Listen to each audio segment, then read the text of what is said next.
Assalamualaikum dan salam sejahtera buat penonton Kisah Semasa TV. UMNO cadang pembentukan Gabungan Besar Parti Melayu Islam, Ahmad Zahid.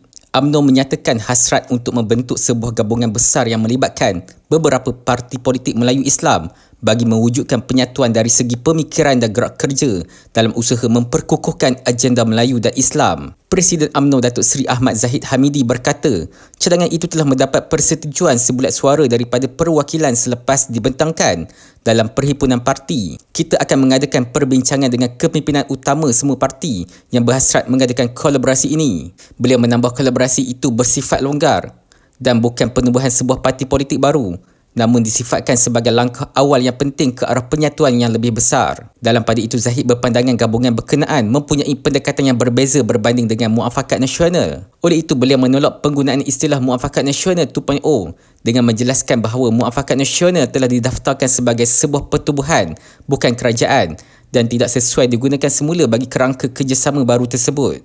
Ini bukan sebuah parti tetapi satu kolaborasi. Ia bukan sama seperti Muafakat Nasional, malah lebih baik, tegasnya.